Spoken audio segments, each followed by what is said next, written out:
Agora foi. Galerinha, vamos lá. A gente fez uma introdução aí sobre a tal da relatividade, né? Aulas passadas aí. Uma introdução, assim, uma revisão, com coisas que vocês já sabiam, tal, coisas novas. Só que, hoje, galera, a gente começa... a gente vai começar a pisar em terrenos um pouco mais escorregadios, pode crer, porque a gente vai começar a entrar numa notação vetorial que é um pouco diferente da notação que vocês estavam acostumados com a geometria euclidiana. Vocês já entendem por quê? Primeiro que nós estamos trabalhando num espaço de 4 dimensões, né? Que é um espaço onde as coordenadas temporais e espaciais se relacionam, aquela distância lá, né? Espaço, aquela distância espacial, assim. E as transformações de Galileu, de Lorentz, nesse espaço, provocam aqueles eixos que antes formavam 90 graus, aquela rotação dos eixos, né? Então, você tem que associar agora uma transformação de coordenadas onde os eixos não ficam mais perpendiculares, cara. Então, isso nos leva a algumas diferenças na hora de montar os vetores. E a gente precisa de uma matemática robusta, uma matemática que consiga fazer com que a gente manipule os vetores e as transformações vetoriais de um sistema de coordenadas para outro sistema de coordenadas. E isso, galera, só é possível, ou é possível, não só, mas é feito assim, né? Através da notação que a gente chama de vetores covariantes e contravariantes, tá? Os livros aí que vocês podem pegar de relatividade, que tem relatividade, por exemplo, do Griffiths mesmo, o do Nivaldo, né? São livros que eles meio que já jogam a notação para vocês. Cara, vocês têm que se virar com aquilo. Então, o que eu pensei? Eu imagino que vocês nunca tenham visto isso. Alguém já viu notação covariante, contravariante? Aqui? Eu não. Não? Já viu, Thales? Não, professor. Eu imagino que a Vitória já tenha visto por conta do trabalho lá que ela está desenvolvendo lá no TCC, né, Vitória? Uhum. E aí, Heloísa? Já viu, Heloísa?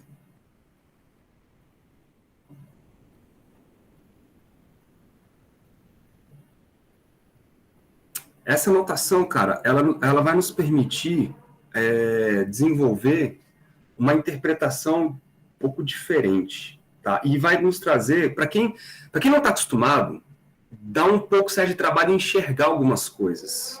Tá? Eu mesmo, na minha época ali de graduação e tal, eu tive uma dificuldade de conseguir, cara, absorver um pouco aquilo, porque chega uma hora que você fica assim, velho, mas tá, eu vou aceitar, porque não entendi não, mas vou aceitar que é isso.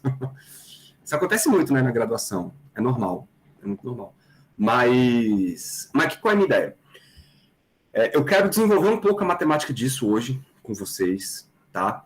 Quero desenvolver isso hoje, amanhã não, próxima aula, e de repente até quinta-feira, pra gente, cara, começar a pisar nesse terreno, mas com um pezinho mais firme, para não ficar muito, muito solto, cara, porque é uma notação bonita, é uma forma bonita de ver as coisas, mas é sofisticado, é um trem sofisticado, beleza? Então vamos lá, não vou perder muito tempo, não. Eu quero ver se a gente começa a enxergar isso de uma maneira bem, bem sossegada, bem tranquila, e aí depois a gente aplica isso no nosso espaço quadridimensional, que é o espaço de Minkowski, que é onde nós vamos usar esses caras. Mas não adianta nada a gente usar alguma coisa se a gente não sabe o que é essa coisa, o que essa coisa significa, o que essa coisa representa, né? Então vamos devagarzinho aqui, galera. Primeiro, o que é um vetor? Vamos expandir o nosso espaço vetorial para um espaço, cara, de N dimensões, beleza? Então, o que é um vetor nessas condições? Então, expande o espaço. Ao invés de você trabalhar com 3, vamos expandir, bicho, para um espaço n-dimensional, onde eu posso escrever um vetor qualquer com n componentes. Pode crer? Ao invés de x, y, z, eu vou ter, por exemplo, vou chamar de números agora, então vou ter um x1, x2, x3, x4, x5, x6, quantas dimensões forem possíveis. Obviamente é um espaço abstrato, né, que nós vamos tentar imaginar isso, não tem como você concretizar esse espaço, mas você vai imaginar um espaço onde você pode ter n dimensões, tá? Aí é que é o grande lance. Essas n dimensões não são necessariamente agora perpendiculares entre si. Bom, então, vamos lá com calma aqui, ó. Então, um vetor, ou os vetores, deixa eu botar no plural. Vetores.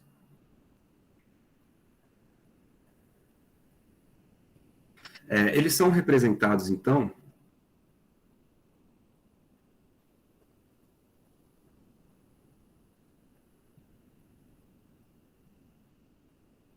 são representados em termos da base que você adota, né? Em termos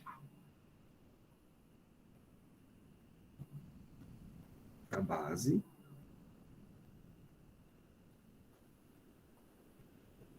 adotada. Então, se você tiver ali uma base retangular, você vai ter x, y, z e as outras que você quiser. Se você tiver uma base esférica, r θ φ, né? Isso em 3 dimensões. Agora, isso pode ser expandido para várias dimensões, né? Então, claramente, mesmo assim em n dimensões, eu tenho uma base que eu escolho essa base e aí eu escrevo vetores em cima dessa base. Não tem problema nenhum. E eu posso expandir os vetores em cima dessa base. Como é que a gente define essa base? Bom, antes de definir essa base, vamos escrever assim, ó. Vamos generalizar em um espaço n-dimensional, em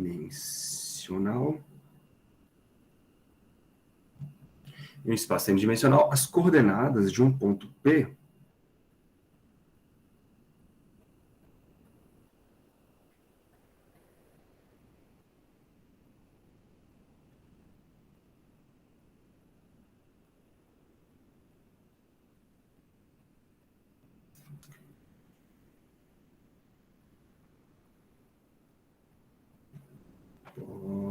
podem ser escritas por. Então, imaginem, galera, que vocês têm aí um espaço de n dimensões, beleza? Já estabelecemos uma origem para esse espaço, e aí eu vou representar as coordenadas de um ponto qualquer ali. Essas coordenadas, em 3 dimensões, podem ser x, y, z, em 3 dimensões, r, θ, φ. Em n dimensões, eu vou chamar de x, mi. O que é o x, mi? Ele pode ser o x1 de uma das dimensões, x2 da outra dimensão. Beleza? São as coordenadas das n dimensões que nós temos até a última dimensão, xn. Em 3 dimensões, de novo, para ficar claro. Em 3 dimensões, x1, x2, x3. Beleza? O x1 pode ser o x, o x2 pode ser o y, o x3 pode ser o z. Sem problema nenhum. Beleza? Mas eu estou aqui em n dimensões, então eu vou até a última. A minha base, então, ela vai ser definida da seguinte maneira. Ó. Os vetores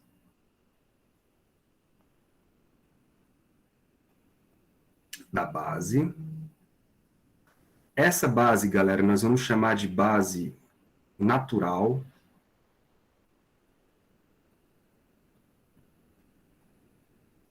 Chamar de base natural, tá? Porque a gente vai daqui a pouco definir uma outra base, uma base dual, mas existe uma base natural, tá? Ou base coordenada, beleza? Vocês vão ver isso também em alguns livros, que é dada, ela é definida da seguinte maneira, são definidos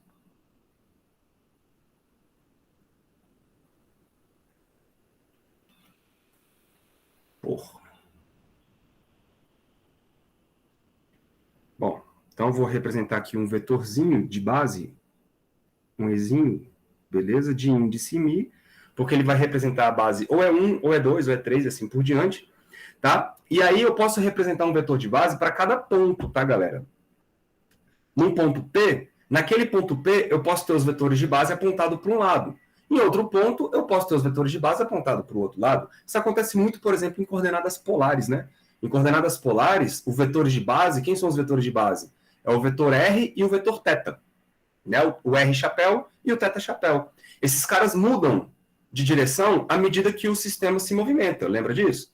O X, Y e o Z não, eles são fixos. Mas o R e o θ, no sistema polar, eles são vetores de base que mudam, né, à medida que o sistema muda também.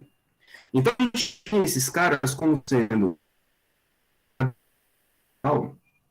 do vetor R, legal? D, X, Mi. Isso é definição, tá, galera? No ponto B. E quem é esse vetor R? Esse vetor R nada mais é do que a distância, é a posição do ponto P em relação à origem. É só isso. Percebam que da maneira como a gente definiu aqui, esses vetores de base, eles não necessariamente estão normalizados, né? Aquele eixo, por isso que eu não botei um chapéu aqui, foi de propósito. O chapéu, ele corresponde a um versor unitário. Um versor, né? Que é um vetor unitário. Aqui, não necessariamente, tá? Eles podem ser unitários, mas aqui, não necessariamente esses vetores da base, eles são unitários. Então, eles não estão normalizados. Então, não são necessariamente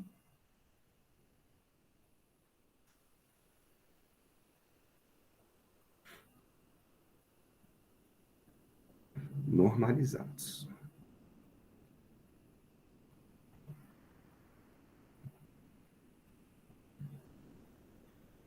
Se vocês quiserem normalizar, é aquele esquema de sempre. Pega o vetor, divide pela norma dele, pelo módulo dele, aí você tem um vetorzinho unitário que aponta na direção do vetor que você estava querendo lá. Então, só para você, né, enxergar isso aqui, cara, de uma maneira mais clara,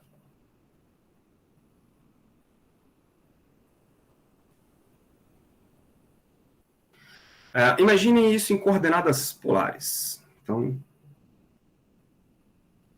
coordenadas.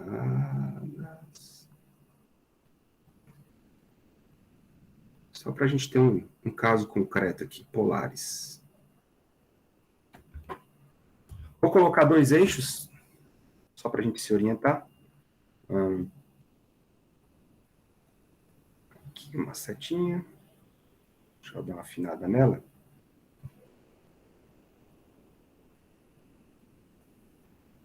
Deixa eu trazer mais para cá.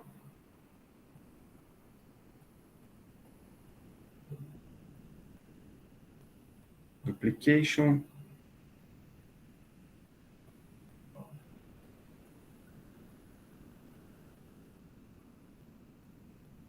Só para a gente se organizar, né? Então tá aí. Um ponto P qualquer, vamos colocar aqui um ponto P aqui, ó, por exemplo. Ele está associado a esse ponto P um vetor R de posição em relação à origem. Então, vou botar aqui um vetor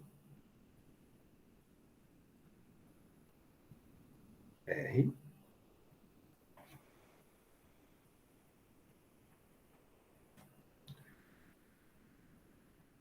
É isso? Esse vetor R, ele tem um ângulo com relação à nossa referência horizontal, é o θ. Deixa eu botar outra cor aqui. Tem esse cara aqui, ó. É o θ. Certinho?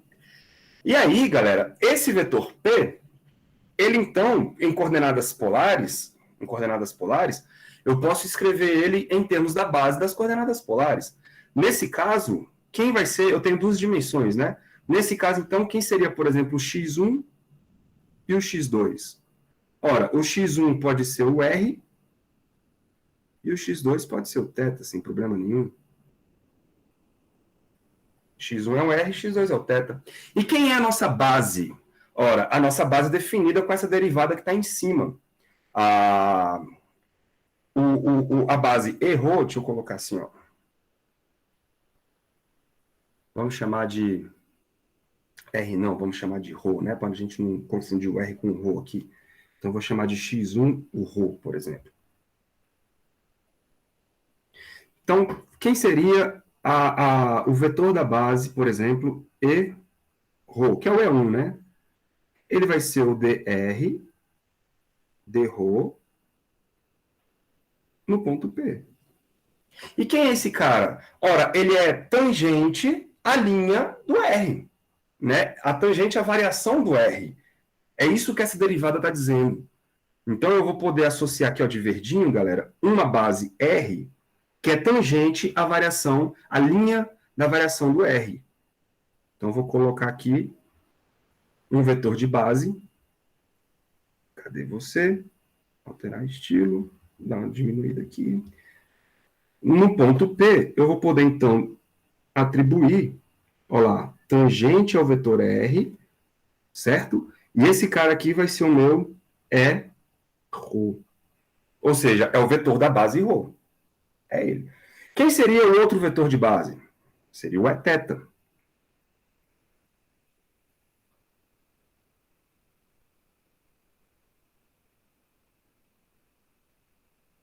Quem é o Eθ? Dθ.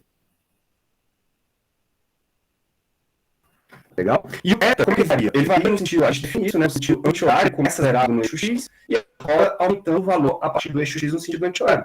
E aí essa linha de variação do θ, esse vetor de base tem que ser tangente a essa linha de variação do θ, portanto, o meu vetor de base da coordenada θ vai ser esse bichinho aqui, ó.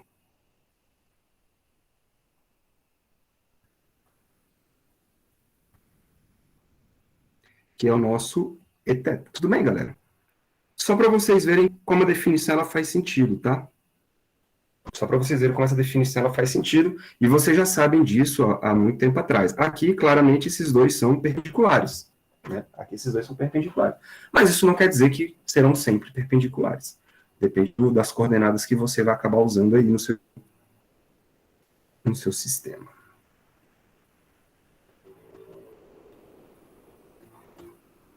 Beleza. Então, se eu já tenho a base definida, eu posso expandir qualquer vetor nessa base, como sendo a soma das componentes em cada dimensão. Assim como é feito lá em 3 dimensões. Né? Você pode expandir um vetor A, A1 na coordenada I, mais A2 na coordenada J, mais A3 na direção K. Beleza? Nada demais. Aqui eu vou fazer a mesma coisa. Ó. Dessa forma,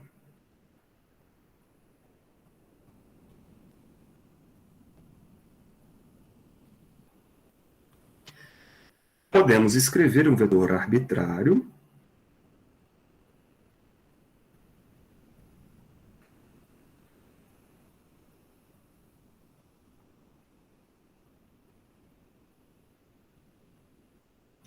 um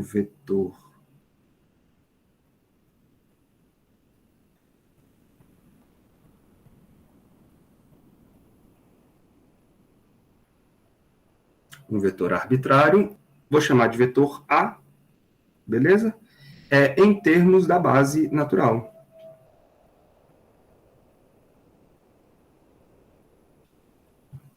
Então, assim, ó, em termos de, e a gente expande.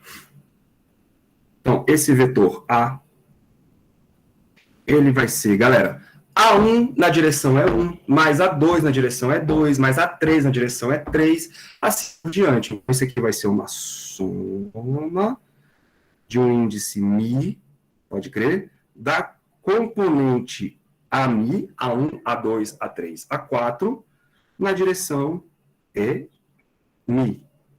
Ok? Isso, então, quer dizer que o meu μ, ele é um número que corre de 1, então, 1, 2, até o último, que é o n.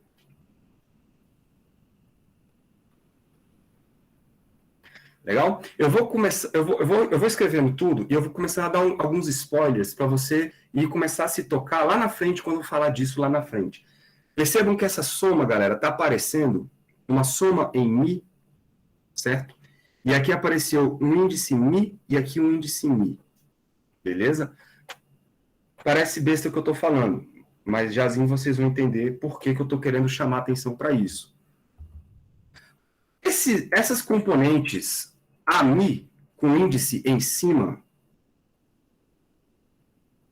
nós vamos chamar elas daqui para frente de componentes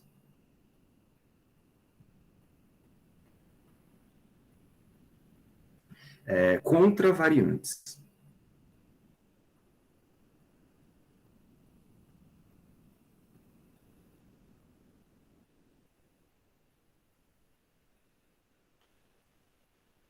Do vetor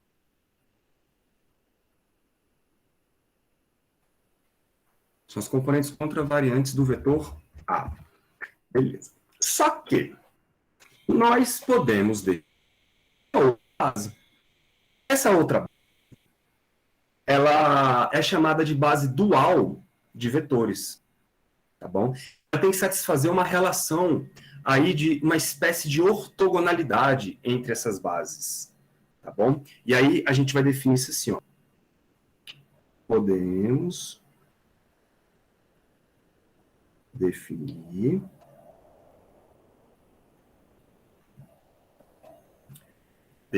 uma base dual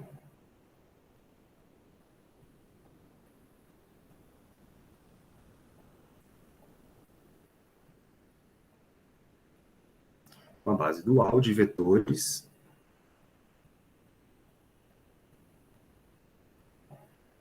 e aí eu vou chamar essa base dual, galera, do Ezinho. E ao invés de botar o índice embaixo, igual apareceu aqui, ó, eu vou colocar o índice em cima. Aí você fala, pô, professor, faz diferença? Faz. Vocês vão entender por que jazinho. Vou botar para cá só para dar espaço, tá? Então, eu botei o Mi lá em cima, tá bom? E aí, essa base é definida, galera, de modo que o seguinte. De modo que a definição da base dual é a seguinte. O produto escalar entre as duas bases tem que dar uma delta. Então, é Mi com índice embaixo. Ou é Mi com índice em cima, tanto faz. É índice em cima, escalar. Não é Mi com índice.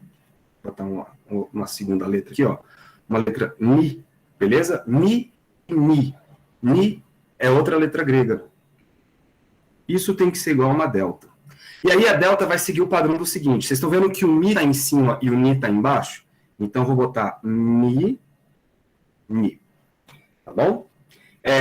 Vocês vão ver, por isso que vocês vão ver em livros que esses índices podem não estar alinhados, tá, galera? É só para vocês terem uma noção do posicionamento de onde veio o produto. Então, o primeiro era o Mi com índice em cima e o segundo era o Ni com índice embaixo. Tá bom? É por isso que é escrito dessa maneira aí. Bom, se eu tenho, então, uma nova base, eu posso fazer uma nova expansão. Né? Então, vou botar assim, ó, portanto,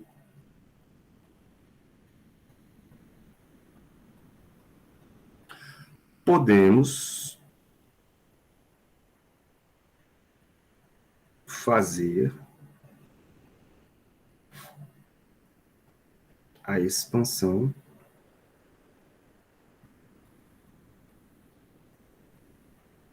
o seguinte, o mesmo vetor A, ele agora pode ser expandido em outra base. Tá sentindo alguma analogia com a mecânica quântica aí, Vitória? É muito parecido, né? Muito parecido. Foi dessas coisas aqui que montaram a base da mecânica quântica. Então, expandindo o vetor A agora na nova base, eu vou ter, de novo, uma soma das componentes numa base que agora nós vamos chamar de base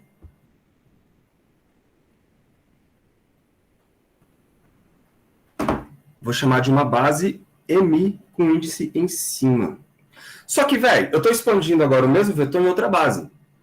Então, isso quer dizer que essas componentes não necessariamente são iguais às componentes da outra base. Legal? Então, essas outras componentes aqui, eu vou botar o índice embaixo, e não necessariamente essas componentes são iguais à base que a gente definiu ali em cima, ó, com o índice em cima, tá vendo? Essas componentes com índice embaixo são chamadas de componentes covariantes.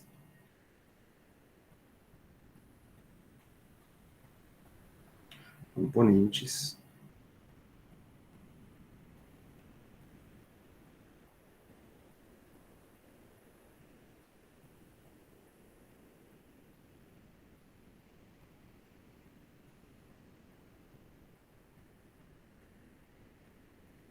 beleza? Então já fica na cabeça, galera. Contravariante, índice em cima. Covariante, índice embaixo. Belezinha? Belezinha. E aí a gente pode tentar reescrever, então, como é que ficam essas componentes do vetor A. Porque, olha só, tanto a contra quanto a covariante. Então, as componentes...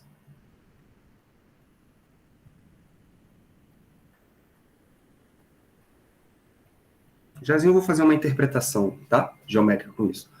As componentes do vetor A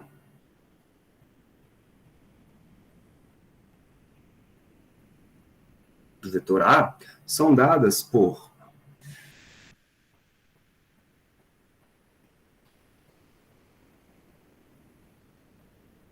bom, como é que a gente descobria lá na física básica, né, do espaço tridimensional, como é que a gente descobria a componente de um vetor numa direção? Ora, a gente fazia o produto escalar do vetor com a base, né? Então, por exemplo, quem é o AX? Nada mais é do que o vetor A escalar com a direção I. Era isso que a gente fazia, não era? Aqui, galera, não é diferente. Aqui é a mesma coisa. Então, quem é o vetor, por exemplo, o produto escalar do vetor A na base E, por exemplo, contravariante, MI. Vamos lá? Percebam, esse Azão, eu posso expandir de duas maneiras.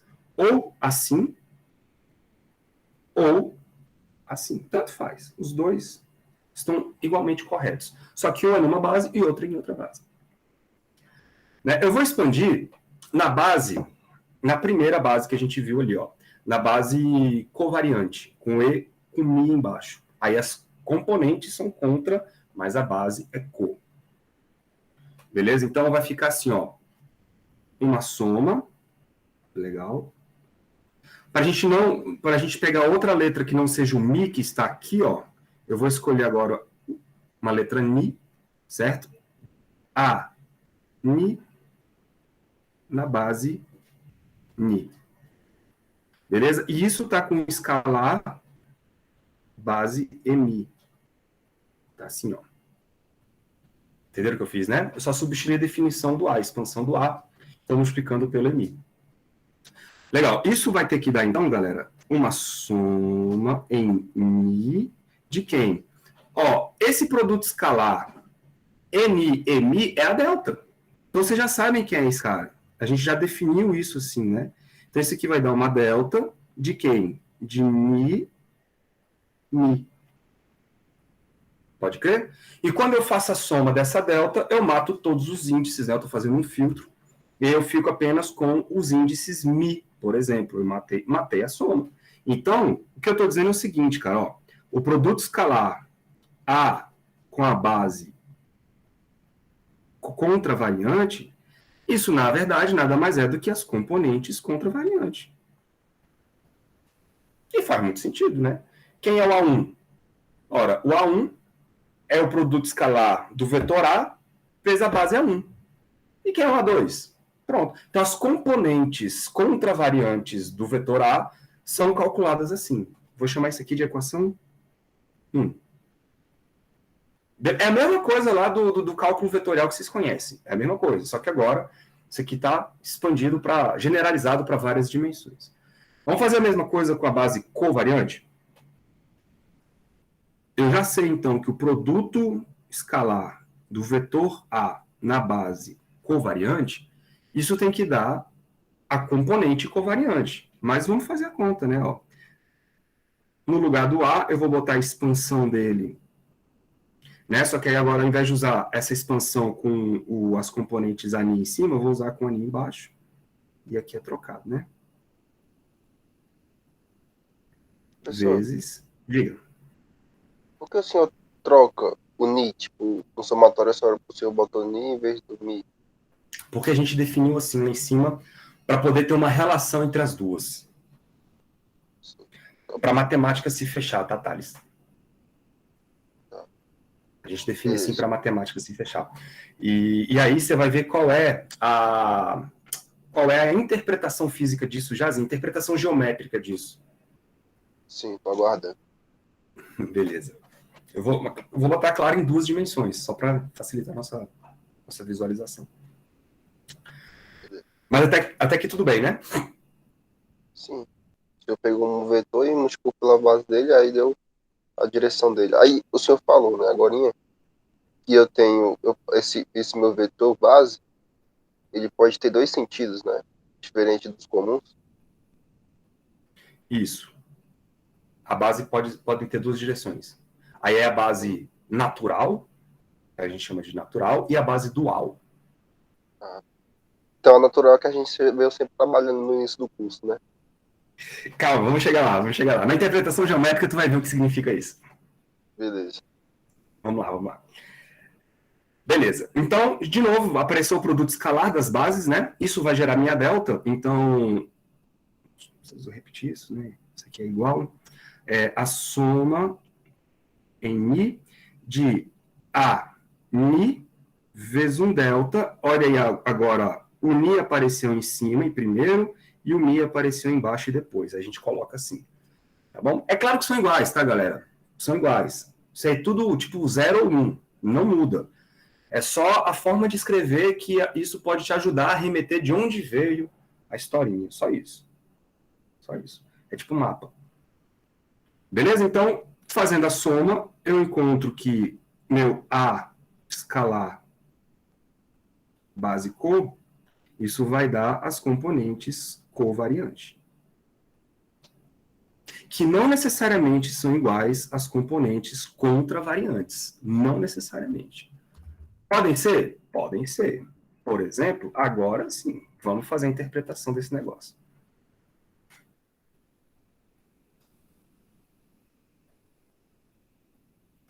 Opa.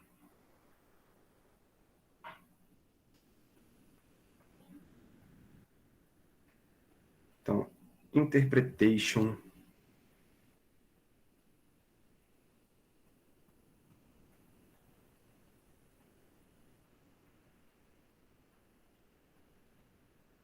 geométrica.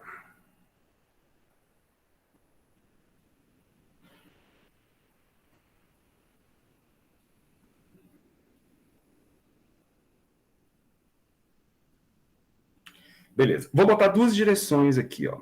Vou botar a direção x1 e a direção x2 da seguinte maneira. Vocês estão vendo que tudo depende da maneira como você define as coisas, beleza? Tudo depende da maneira como você define as coisas. A gente está definindo dessa maneira e vamos seguir essa definição para a gente poder ter um formalismo autocontido, beleza? Ele se resolve nele mesmo.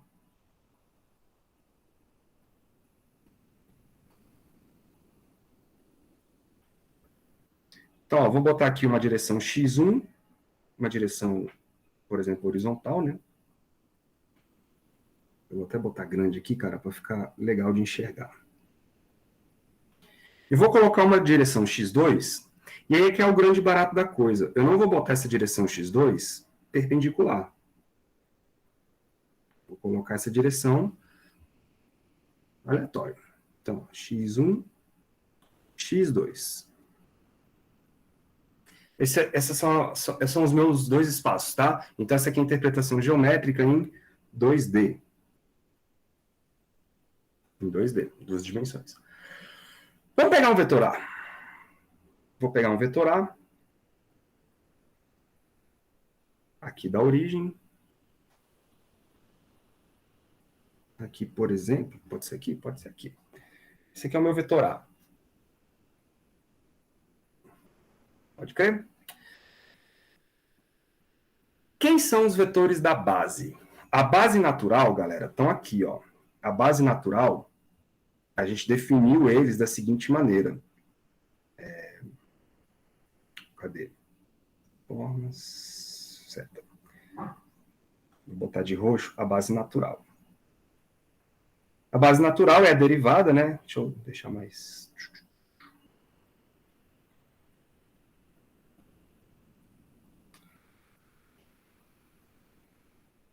É uma direção x1 para cá. Essa aqui é a base natural na direção x1. E eu vou ter uma base natural na direção x2. São as duas bases. x1, x2. Acho legal dar uma engrossada aqui, né? Senão vai ficar muito fininho para ver. Perdão.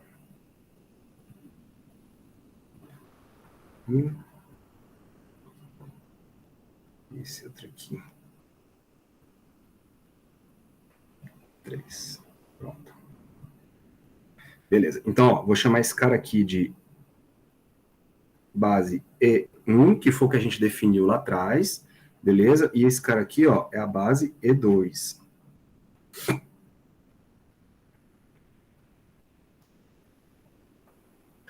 Beleza. Por que isso?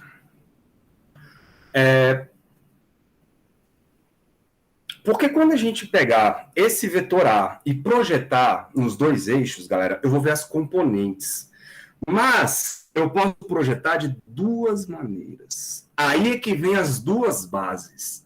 Eu posso projetar esse vetor A de maneira que eu tenho aqui, ó, uma projeção paralela ao eixo x2. Estão vendo? Não está muito paralela, não, mas eu vou tentar deixar mais paralelo assim. Deixa eu dar uma tracejada nisso aqui.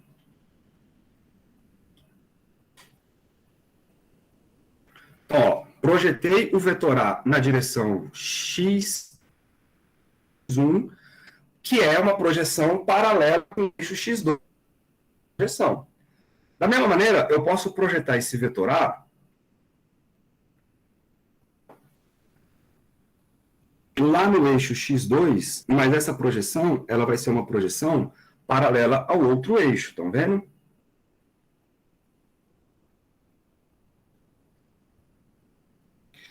Eu tenho essa projeção. Essa projeção, galera, quem é essa projeção? Se você pensar em vetores, daqui a pouco, tá? Se eu chamar esse vetor aqui, ó, de A1, por exemplo, A1, esse vetor aqui é o vetor A2, né? Por exemplo. E esse vetor aqui é o vetor A.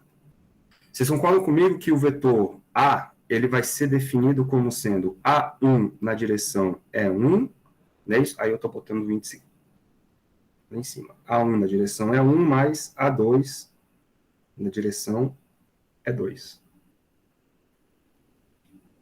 Concordam comigo? Essa, então, aqui vão ser as componentes que eu vou chamar de componente contravariante. Aqui vai ser o vetor A1, porque a gente definiu assim, né? A1 em cima, na base é 1 embaixo. E aqui vai ser o A2. A gente definiu assim. Então, a componente contravariante é a componente na qual a gente fez uma projeção paralela aos eixos. Bom? Agora, a gente pode fazer outro tipo de projeção. Eu posso fazer uma projeção perpendicular aos eixos. Duplicar. E aí eu vou agora, ó, por exemplo, eu posso projetar o vetor A aqui.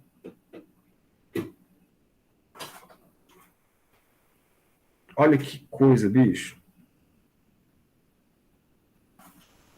E essa projeção perpendicular vai ser a minha coordenada covariante, desculpa. Vai ser a minha coordenada covariante. E aqui vai ter um ângulo de 90 graus. Beleza? Bora projetar lá no eixo x2.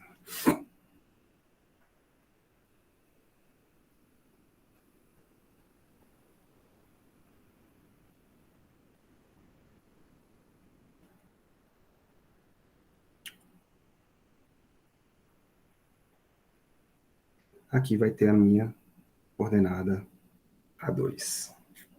Certo, galera? Trocando em miúdos. Olha o que vai acontecer. O que vai acontecer? A minha coordenada covariante, A1, vocês concordam comigo? Olha aí, hein? Vocês concordam comigo que ela nada mais é do que o produto escalar do vetor A. Por isso que é definida assim, viu, Thales? Do vetor A na base E1. Tudo bem aí? E isto, a gente sabe que nada mais é do que A vezes o cosseno de θ. Né? A1, A vezes o cosseno de θ. Melhor. Quem é o θ? Esse cara aqui, ó. Eu vou chamar isso aqui de θ1. θ1. Legal? É o módulo do A vezes o cosseno de θ1. E quem seria o A2? Mesma coisa. O A2 nada mais é do que o produto escalar do vetor A na base E2. Que vai dar A cosseno de θ2. Onde θ2 é esse cara aqui, não é isso? E aqui é um ângulo de 90 graus. Aí eu posso usar o cosseno, né? Porque é a projeção perpendicular. É a projeção perpendicular. Então, olha como tudo faz sentido. A minha coordenada covariante, ela corresponde à projeção perpendicular do vetor A no meu eixo x1 e no meu eixo x2. A gente está botando em duas dimensões aqui que é para facilitar a nossa vida. E quem são as coordenadas contravariantes? Aí as coordenadas contravariantes, elas aparecem na projeção paralela, ou seja, vai ser o A1, que eu chamei de A1, na direção E1, mais A2 em cima, na direção E2.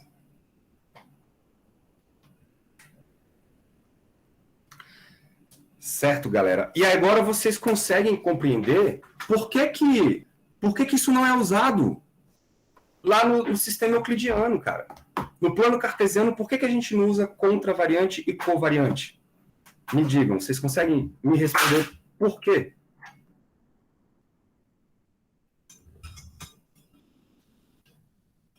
Porque a projeção vai estar igual para os dois? É a mesma projeção. Porque lá no plano cartesiano, os eixos são 90 graus, né? Um com o outro. Se eu coloco o x1 perpendicular com o x2, a projeção paralela ou a projeção perpendicular é a mesma. Ou seja, lá no plano cartesiano, tanto faz a gente escrever A1 ou A1 contra ou co, tanto faz.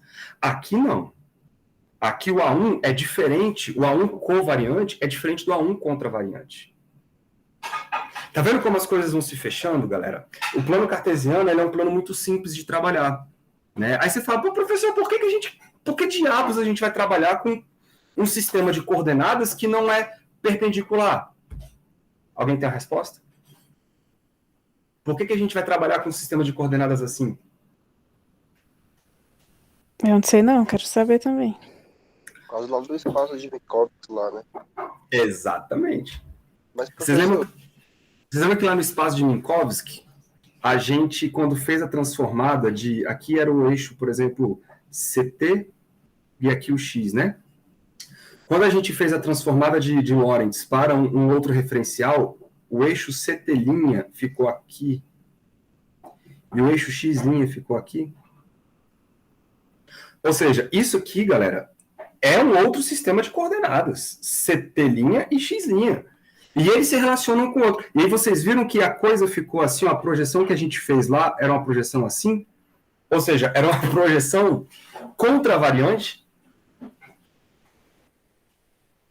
Tá vendo como a coisa vai se fechando, cara? Isso é muito doido. Como Diga, assim? Thales. Eu não entendi ainda a diferença de contravariante e covariante. É, assim, eu fiz dois significados para A1, né? E o A1 embaixo, né? O A1 em cima. Nesse desenho aí pontilhado, nessas linhas pontilhadas. Nesse primeiro A1 eu entendi, né? Que tá em cima Esse o aqui, né, que você embaixo, tá porque falando? se eu boto embaixo A1, aí esse traço é perpendicular. Não, perpendicular não, mas reto assim com um. É, perpendicular ao X', né? Você fez o A1 embaixo, perpendicular ao X'. Você diz Por que esse você aqui, fez né? isso? É, Porque são duas formas de projetar. Eu e as duas posso estão certas. projetar. Oi? E as duas estão certas. As duas estão certas. Eu posso tanto escrever o meu vetor A em termos de uma projeção paralela aos eixos, que é esta projeção aqui, ó. Deixa eu fazer assim, que eu acho que quando que a gente fala a mesma língua. Deixa eu só colocar outra corzinha aqui, ó. Vou botar um rosa.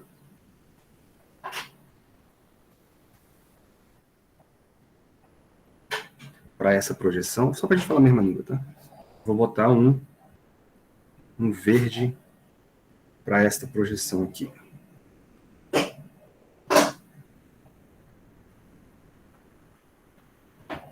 Então, o que acontece? Eu posso escrever este vetor A e eu não estou errado, porque o meu sistema de coordenadas ele não é um sistema ortogonal. Eu posso escrever ele tanto projetando ele nos eixos de maneira perpendicular, que é o eixo verde, ou de maneira paralela, que são os eixos rosas. As duas estão corretas, só que ou eu escolho uma ou eu escolho outra. Né? Porque eu tenho apenas duas dimensões aí. Mas são duas formas igualmente corretas de escrever o mesmo vetor. Tá entendendo? Sim. E aí a notação que a gente fez é que a componente com o índice embaixo, que é essa aqui, ó, que é a covariante, ela nada mais é do que a projeção do vetor A na direção E1. Por isso que a gente define a direção E1 aqui, covariante assim, e esse cara aqui é o covariante com o índice embaixo, porque a gente define que o produto escalar do vetor A com a base E1 tem que dar componente A1 covariante com o índice embaixo. Tá bom? É daí que vem essa equação 2 aqui, tá vendo? Ó? A equação 2 é exatamente isso. Tanto para componente 1 quanto para componente 2. Tudo bem, Thales? Sim. Os nomes covariante, esse nome, esse daqui, tem a ver? Cara, eu já ouvi falar sobre isso e eu esqueci, de verdade, mas tem alguma coisa a ver com espaços. Como é que é o nome, velho? É um espaço vetorial, mas é uma parte lá da teoria de grupo. Eu não vou lembrar agora a explicação, não, Thales, mas se eu olhar de novo, eu te falo. Ah, não, então. É engraçado, é porque meu raciocínio estava sempre focado nessas duas palavras, só que agora eu mudei. Eu mudei agora para a geometria só. Beleza. Então, só para resumir aqui, ó. Pode falar, desculpa. É só uma dúvida que isso ia perguntar no começo da aula. Tá, lá no espaço de Minkowski, eu tenho dois referenciais, né? É, Aí beleza. Um tá em 90 graus e o outro tá um ângulo menor que 90 graus, né? isso. Tá, mas isso é só para um observador que tá no referencial, vamos dizer assim, privilegiado. Tipo, é o cara que tá vendo de fora. Não pense em privilegiado, não, porque nenhum dos dois são privilegiados. Não existe um melhor que o outro. Desculpa. Mas então, por exemplo, o cara pegou a nave e saiu da Terra. Eu sou o cara da Terra. Aí o cara que pegou a nave, ele tá no espaço que tá com um ângulo menor. E o que tá na Isso. Terra é o que tá com um ângulo maior. Mas o que está na nave, ele vê esse ângulo menor não, né? Ele vê como se fosse de 90 graus, né? Isso. Para ele, o referencial dele é um referencial cartesiano, bonitinho. Ele não está sendo distorcido ali. Aham. Ele, para ele mesmo, ele está lá no referencial cartesiano. O lance é que quando você quer relacionar as coordenadas, como que as coordenadas x se relacionam com as coordenadas x'. Aí você tem que fazer esta mudança, que é a transformação de Lorentz, que provoca essa espécie de rotação entre os dois eixos. Agora que aí deixa de ser ortogonal. Então, por exemplo, o cara que está na nave, ele faria diferente, faria ao contrário, né? Exatamente. Exatamente. Então é legal isso. Beleza. Bonito, né?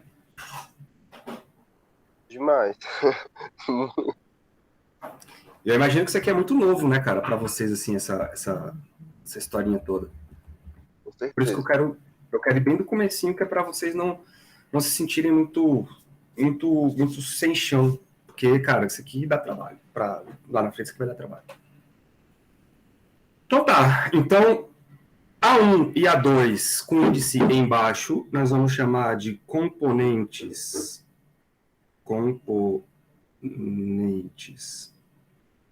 Covariantes, né?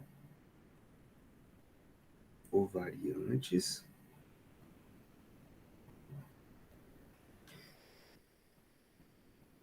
E aí, só para ficar bonitinho aqui, ó, isso aqui é a projeção. É a projeção verdinha, né? É a projeção verdinha. É a projeção perpendicular. Agora, galera, isso aqui, bicho, é porque a gente está trabalhando com duas dimensões, né? Aí deu para ver. Agora, imagina, você não consegue enxergar isso aqui para 4 dimensões. Não dá. Beleza? Então, tem que abstrair. A1 em cima e A2 em cima são as componentes contravariantes.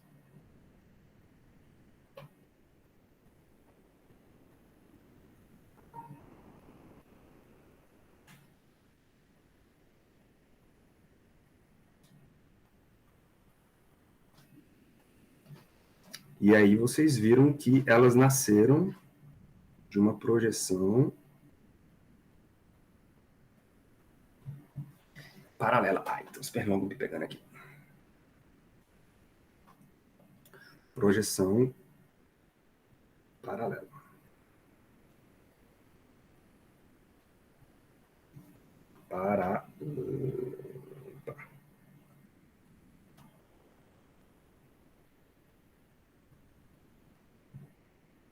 Projeção paralela. Beleza? Só para não deixar em branco, no plano cartesiano,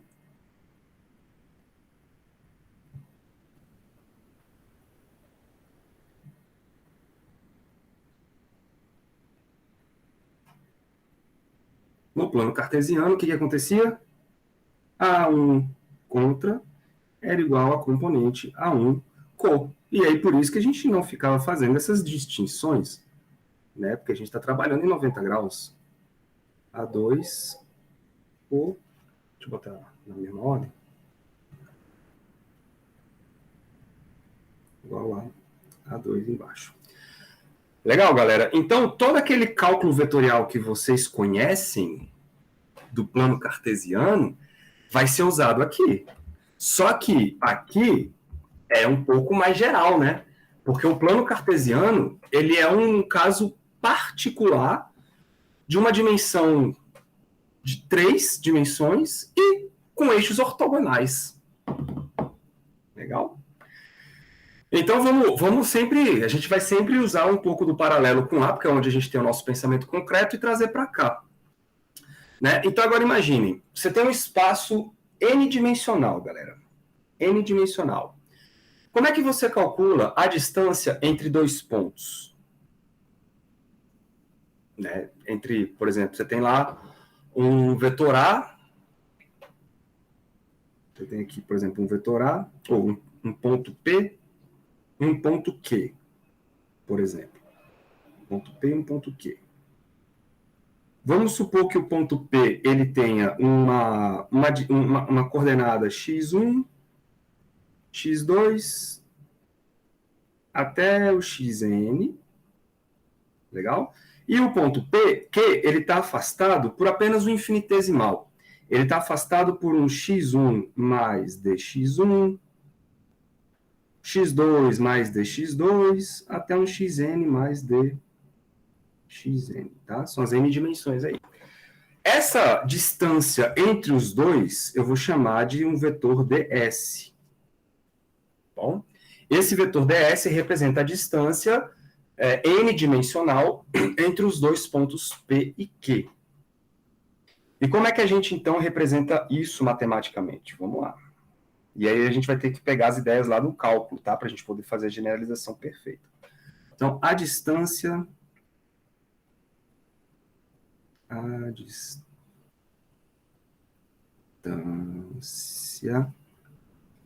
infinitesimal, tá? Infinitesimal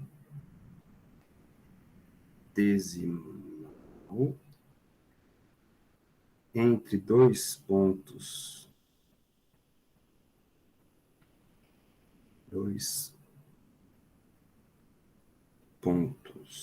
no espaço.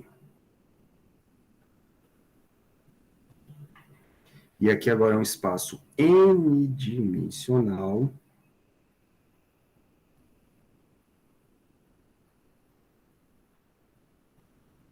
Vocês já passaram pela cabeça de vocês que um dia vocês iam trabalhar com um espaço maior do que 3 dimensões, bicho? É dada por... Cabuloso, né? Lá em álgebra. Quando eu aprendi álgebra, só jogava matemática, não falava onde a gente ia usar. Ah, pode crer. Eu Olha nunca aí. imaginei que eu pudesse projetar vetor de mais de uma forma. Isso eu nunca imaginei mesmo. Porque acostumamos sempre com 90 graus, né? Eu nem sabia que era possível isso. Porque o cartesiano é o mais simples, né? O cartesiano é o mais simples possível. Pois é. Mas existem outras maneiras mais complicadas, mas que podem ser úteis para alguma coisa. Essa notação aqui ela é muito útil lá em geometria diferencial. Ela é muito útil lá. Porque o sistema não é mais plano. O mundo não é mais plano, né? O mundo é curvo lá. A gente pode trabalhar com espaços curvos. E aí precisa disso aqui. Que isso aqui é uma generalização. Então tá. Então o vetor ds, galera, é aquela distância entre dois pontos, tá? Uma distância infinitesimal. E aí a gente vai escrever, a gente sabe que esse S, ele é função das coordenadas, não é isso?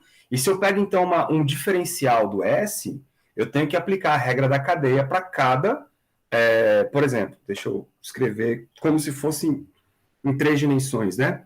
Se fosse em 3 dimensões, como é que eu escreveria, por exemplo, a distância ds? Isso seria a derivada do ds em relação a x, dx, não é isso? Mais a derivada do S em relação a y. Não é isso, galera? dy. E assim por diante. A derivada do ds em relação a... né? Porque a gente define essas quantidades assim no cálculo. Elas são assim. Só que aqui eu tenho que escrever as coordenadas em termos do índice μ. Então, a gente vai escrever isso, é uma soma, né, de n termos. Então, aqui eu tenho uma soma em μ de ds, eu estou usando a notação de negrito, né? Então, ds, oh meu Deus.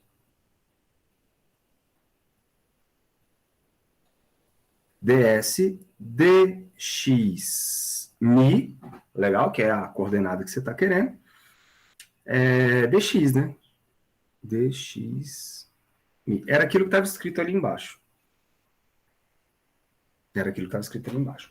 Só que esse termo aqui, ó, nós já sabemos quem é. A gente já definiu isso. Está definido aqui na primeira página. Ó. Olha só.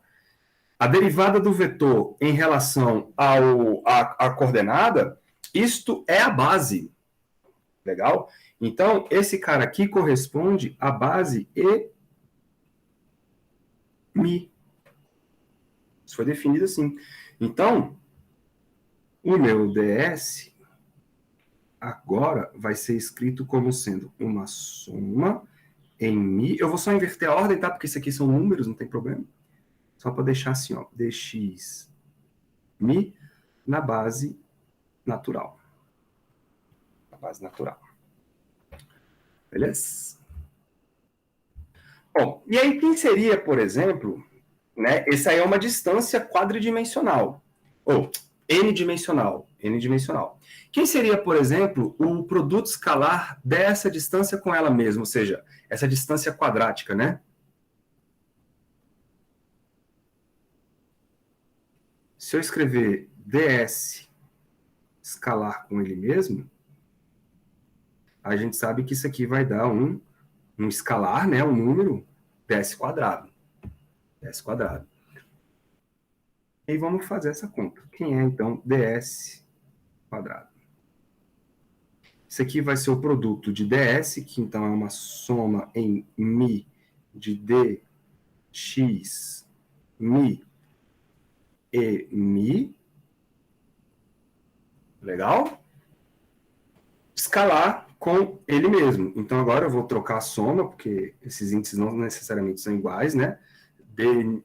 Uma soma em mi, dx mi, base e mi. Pode crer? E aí, bicho, olha o que está acontecendo.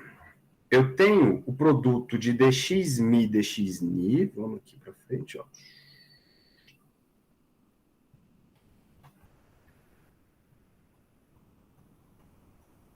Então, meu ds ao quadrado vai aparecer uma soma dupla, né, galera? Eu tenho uma soma agora em mi e uma soma em ni, tá? Vou juntar as duas somas numa só. Vai aparecer um produto.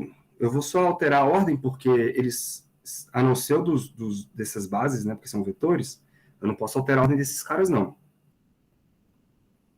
Eu vou botar aqui e vou escrever o dx mi e o dx ni aqui, ó. Tá bom? Então, o que eu fiz? Eu só trouxe os dx perto um do outro, beleza? Perto um do outro, e botei as bases juntas uma da outra. Por quê? Porque esse produto mi e ni, percebam que não é com índice trocado. Então, isso não é a definição. Olha só, cara, como é peculiar a coisa. O fato desses dois índices estarem embaixo, e não um embaixo e outro em cima, da forma como a gente definiu a base dual aqui, ó.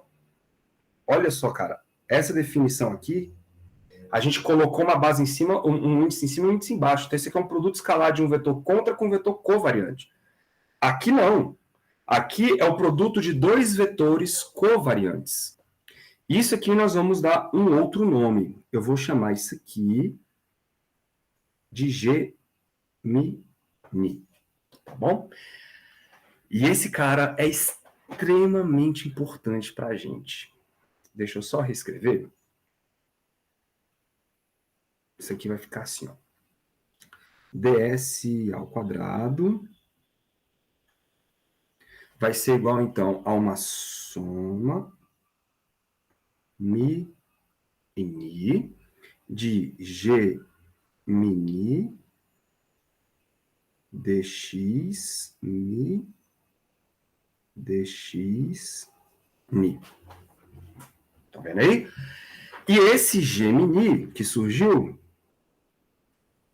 a gente chamou esse cara do produto entre os vetores de base e mi escalar ni.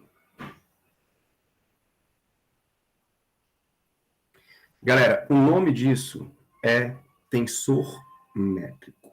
Vocês já estão vendo que isso aqui é um tensor porque tem 2 índices, né?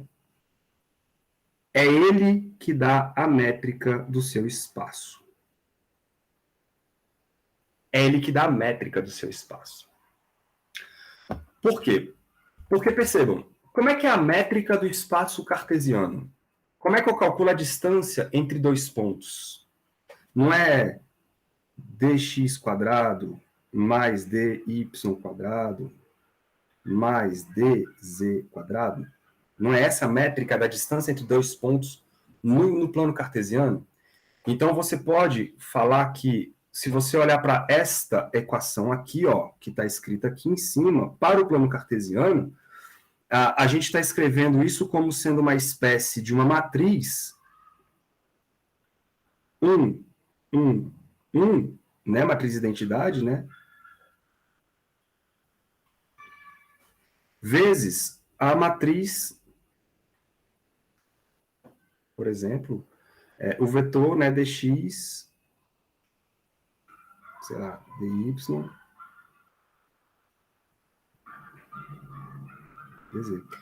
Então, no caso, galera, do plano cartesiano, a gente tem a métrica sendo a matriz de identidade. No caso do plano cartesiano, a gente tem a métrica sendo a matriz de identidade. Agora, só para a gente ir mais além, vocês lembram que lá na aula passada a gente definiu o intervalo no espaço de Minkowski como sendo um c dt menos, aqui é o quadrado, né? Menos dx ao quadrado, menos dy ao quadrado, menos dz ao quadrado. Isso quer dizer que a métrica desse espaço não é mais a matriz de identidade. A métrica desse espaço é uma métrica do tipo 1, porque o primeiro cara é positivo, aí os outros são assim, né? Aí menos 1, menos 1. Olha que doideira.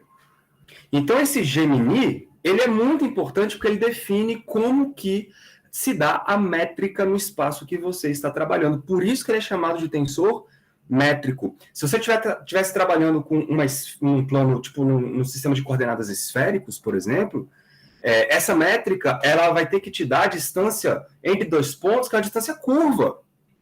Porque no espaço curvo, a distância não é mais uma linha reta entre 2 pontos. Sacou? Então, essa matriz aí, Gemini, dentro de um sistema de coordenadas esféricos, não é nem esse aqui que vocês estão vendo, e nem, muito menos, a matriz de identidade. Tá legal?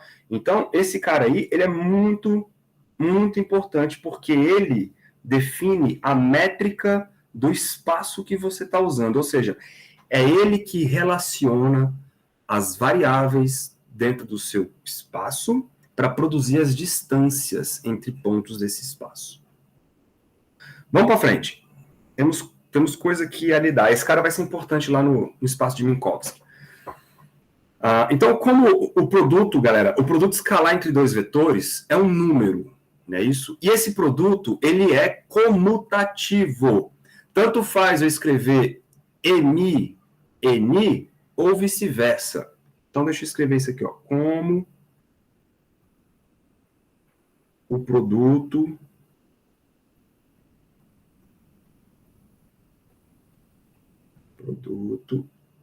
escalar entre 2 vetores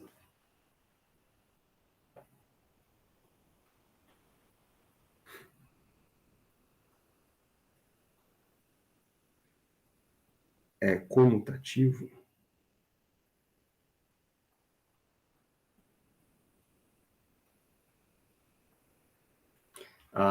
O tensor métrico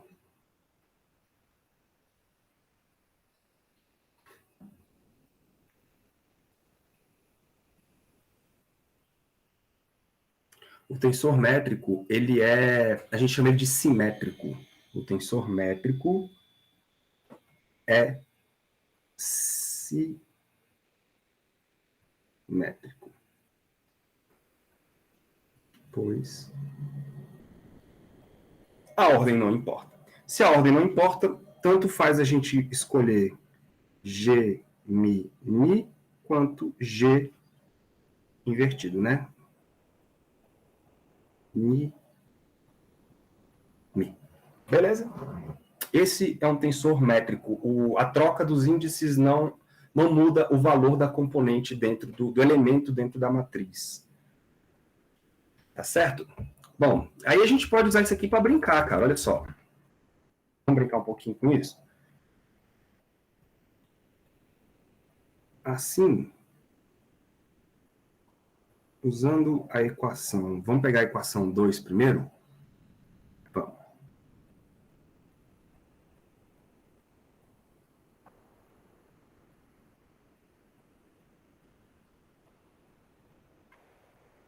Usando a equação 2, temos o seguinte.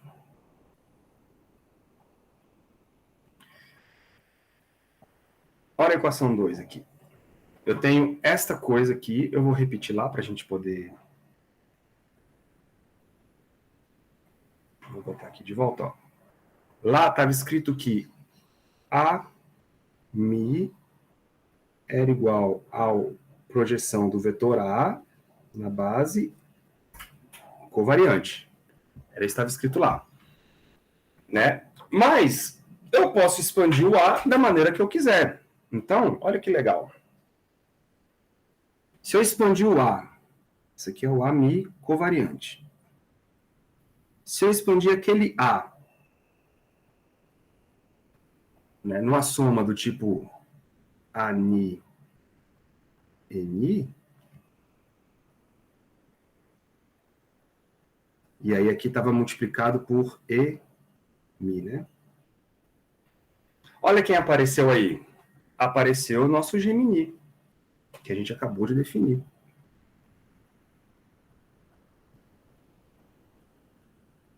Tá? Tanto faz a ordem, então posso escrever assim, né?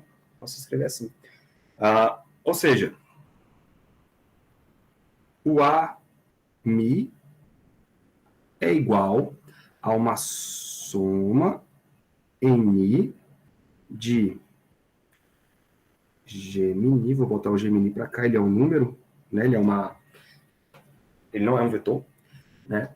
Gemini vezes a componente A.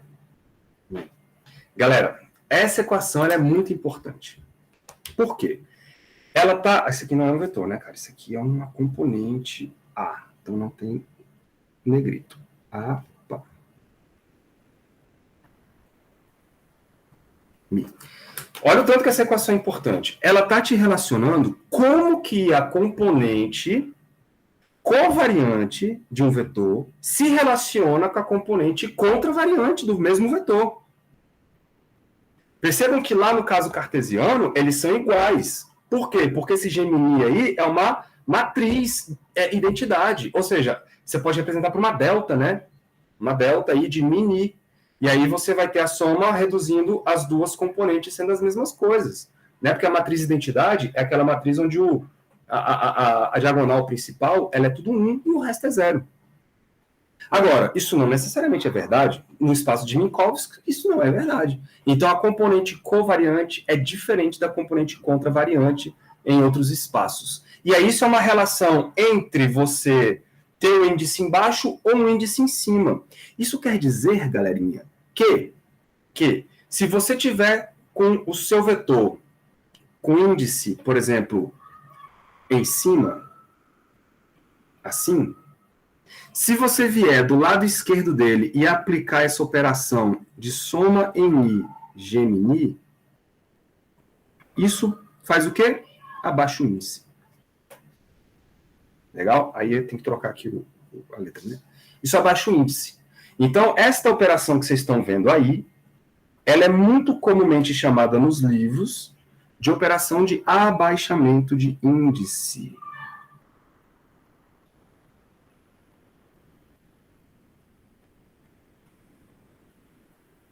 Abaixamento de índice.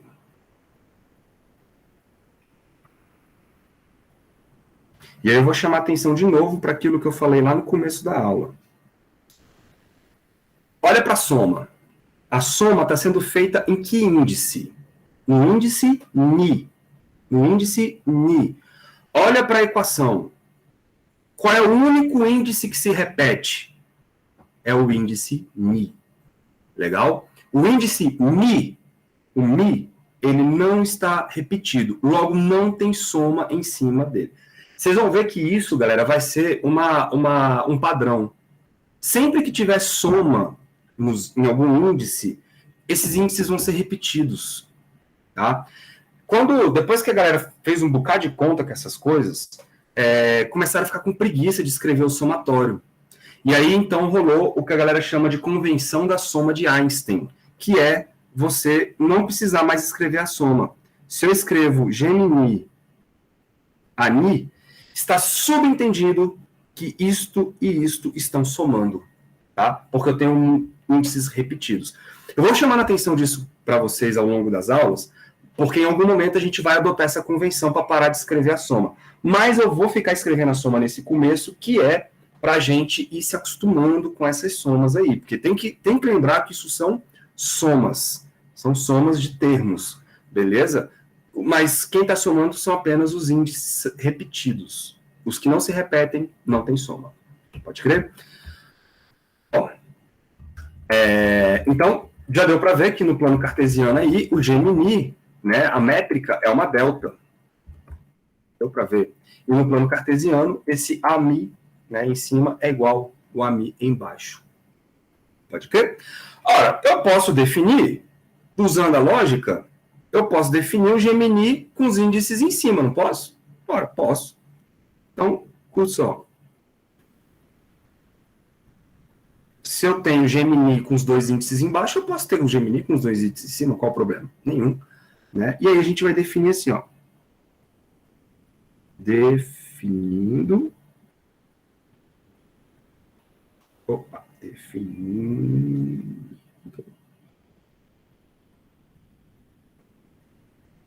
Então, eu vou definir agora a matriz métrica ou tensor métrico como o Gemini contravariante, e aí vai ser o produto dos vetores de base, M e N. Tudo contravariante, tá vendo? Definir assim, vamos ver quais são as consequências disso? Ora, a primeira consequência é que eu posso usar a equação 1, né? Então, definindo isto, temos da equação 1, volta lá para a equação 1. Olha aí. Agora eu quero a componente contravariante. Vamos repetir ela aqui. A componente contravariante, a Mi, ela foi escrita como produto escalado vetor A na base contravariante, não foi isso? Foi isso. E aí a gente pode expandir esse vetor A com as componentes covariantes. A gente pode fazer isso, não tem problema. Então, a Mi é igual a uma soma. Aí. Agora eu vou mudar o índice, né? E aí eu vou expandir isso na componente embaixo, né? E aí a base fica em cima.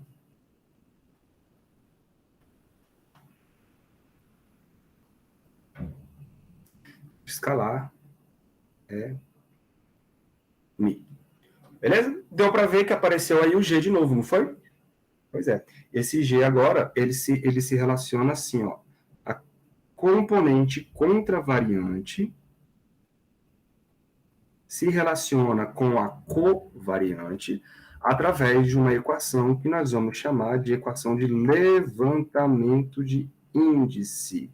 Então, Gemini lá em cima, atuando na componente covariante, me leva a uma componente contravariante. Beleza? Isso aqui, então, galera, é chamado de levantamento de índice.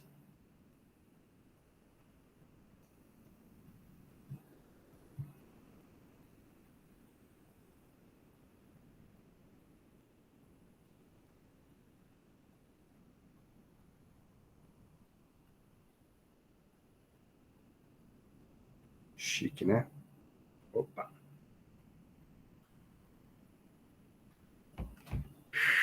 chique demais. Chique demais.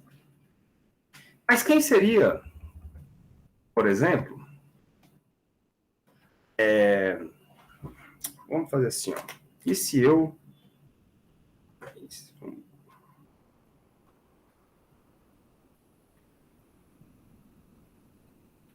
E se eu pegasse esse ANI, que está bem aqui, se eu pegasse esse ANI, que está bem aqui, e substituísse ele pela equação de levantar o índice, o que será que aconteceria? Vamos ver? Olha só. Além do mais...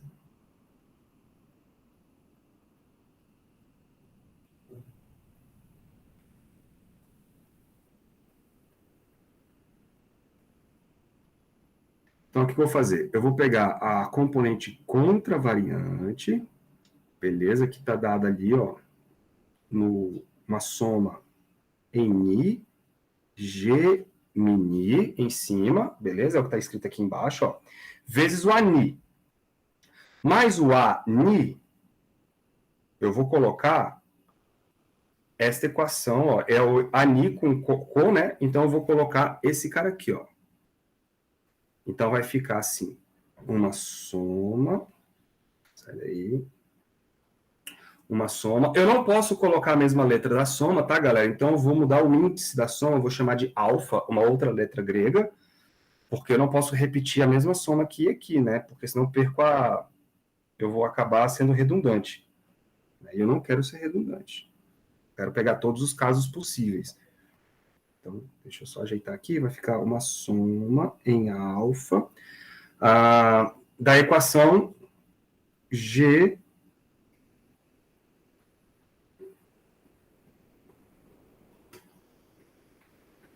Era um ANI. O NI tem que continuar. Então, fica G alfa NI. Beleza? G alfa NI. A alfa. A alfa. É isso que está escrito lá, não é? É só para ficar bonitinho. Vou inverter aqui os índices, não tem problema. Tudo igual, né? Pronto. GNI alfa. A alfa. É isso. Pode crer, eu só troquei o Mi por alfa. Só isso. Para a gente poder manter a mesma lógica aí. Então tá, vamos reorganizar os termos? Na hora que eu reorganizar os termos, eu vou fazer assim, ó. A Mi vai ser igual. Vou trazer a soma em alfa aqui para trás. Vou colocar a soma em Mi aqui, só para organizar as coisas, pra vocês enxergarem o negocinho, tá? Isso aqui, então, é G, Mi, Mi, G, Mi, alfa, ok? A alfa.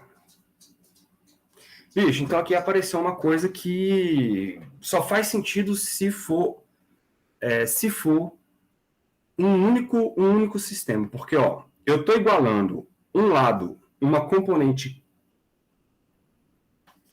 contravariante, com alguma coisa multiplicado pela componente contravariante. Então, vocês concordam comigo, cara, que isso só é possível de uma maneira independente se isso aqui tudo fosse igual a Mi, obviamente? Isso quer dizer que esse alfa tem que voltar a ser o Mi para que isso aqui aconteça, para que isso aqui faça sentido físico, né? Eu tenho que o A1 ele tem que ser igual ao A1, né? O A2 ele tem que ser igual ao A2. Tudo bem? Nada impede de outras componentes iguais, mas essa equação não está dizendo isso. Essa equação ela está me forçando a dizer, olha, eu tenho que ter sentido físico. Eu não posso simplesmente escrever que uma componente é igual à outra, porque eu não sei a relação entre elas, né? Então, o que eu tenho que escrever para essas componentes serem independentes é que esse alfa tem que se tornar um Mi. Mas se ele vai se tornar um Mi, o que isso quer dizer? Que isso aqui é uma delta. Ou seja, isso aqui é uma delta de quem? De Mi e alfa. De Mi e alfa. Por quê? Porque aí o alfa se torna mi. Beleza. E aí o mi, que é o índice repetido, eu estou somando e ele vai acabar sumindo. Tá certo? Então a gente vai escrever assim, ó. A mi é igual a uma soma em alfa. Legal? Tudo aquilo ali vai virar uma delta de mi com alfa a alfa. Pronto. Conclusão, tudo isso é igual a mi. E aí isso foi possível porque a gente definiu isso aqui, ó. A relação entre os Gs é dado por G mini em cima, G ni alfa embaixo, e isto deu uma delta de mi alfa. Beleza, galera? Só que o que acontece? Esses Geminis aí, esses Gs, eles são todos elementos de matrizes, né? Se eu estou escrevendo que a soma desse negócio está dando uma delta, ou seja, o produto, isso aqui é uma definição de produto de matrizes, né? Não sei se vocês já viram como é que escreve produto de matrizes em termos dessas notações, mas você tá fazendo um produto entre duas matrizes. Essa soma, do jeito que está aí, é o produto de duas matrizes. Legal? E está dando uma delta. Se está dando uma delta, é porque isso aqui está sendo representado por uma matriz identidade. Ora, mas se o produto de duas raízes me dá uma matriz identidade, é porque essas matrizes são inversas uma da outra. Legal? Então, a relação entre esse Gemini em cima e o Geni alfa embaixo é que um é a inversa da outra. Então, isso é lá de álgebra, né? Portanto, definindo as matrizes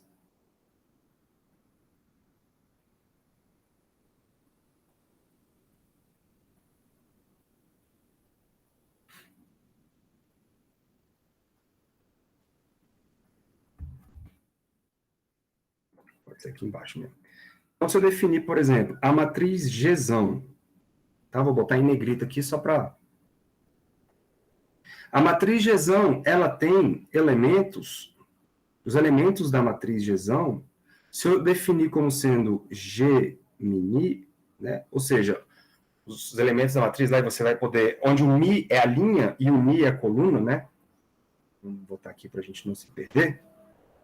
Vou botar na próxima página. Eu posso definir, então, a matriz Gzão inversa com elementos dados por G mini em cima. Bom, uma é inversa da outra. Esse é o grande lance. Eita, já passei da hora, né? Estou aqui me empolgando. Tudo bem, galera? Então, deixa eu só anotar aqui, rapidinho. Mi é linha.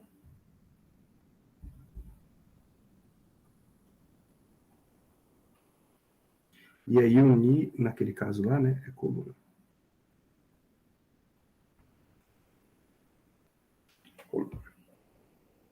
Legal? E só para não perder o fio da meada, tudo bem aí? Como é que vocês estão? Muita coisa, né? Só para não perder o fio da meada, me dá 5 minutinhos aqui, ó. Só para terminar a brincadeira, ver como funciona o produto escalar entre dois vetores, cara, arbitrários, né?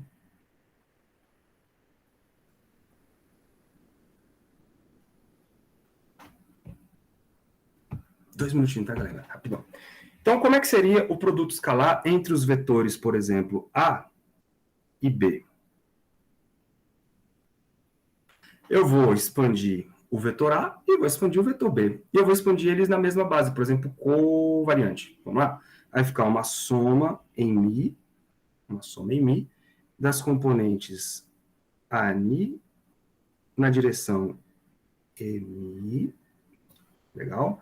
Escalar com uma soma, vou trocar o índice, das componentes B Ni, E, Ni. Certo? Bom, o que eu vou fazer? Eu vou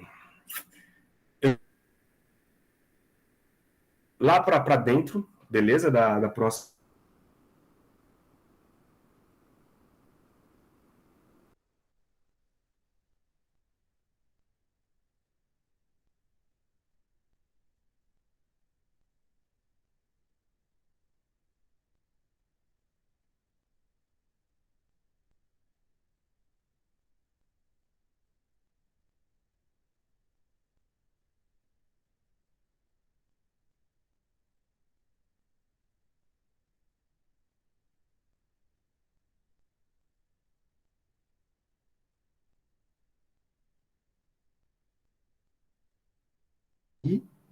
Do Gemini com BNI. Ok? Mas vocês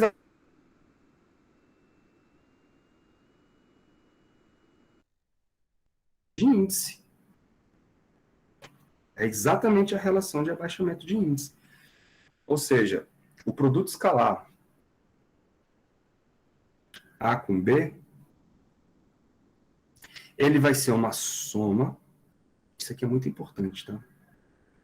Em Mi, de AMI, BMI. Ou seja, o produto escalar não é o produto das componentes puras. É o produto de uma componente contra com a componente covariante. Isso também pode mudar assim, tá, galera? É a mesma coisa. Posso escrever isso como sendo A co e B contra. Tá? Então, nunca vai ser assim. Beleza? A não ser, claro, que as componentes sejam as mesmas. Igual lá no produto escalar, no cartesiano, no plano cartesiano, você tinha o produto das componentes. Lá pode. Por quê? Porque a métrica é uma matriz de identidade. Certo? Finalizando, velho, ó. Logo, se você multiplicar um vetor A por ele mesmo, isso aqui vai dar o vetor A ao quadrado, legal? E esse vetor A ao quadrado, ele agora vai ser escrito na notação covariante, assim.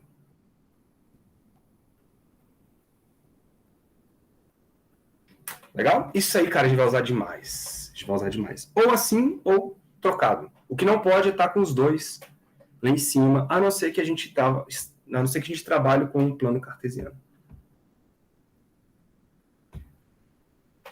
Certo, galera? Bonito aí a brincadeira? Foi mal aí o horário.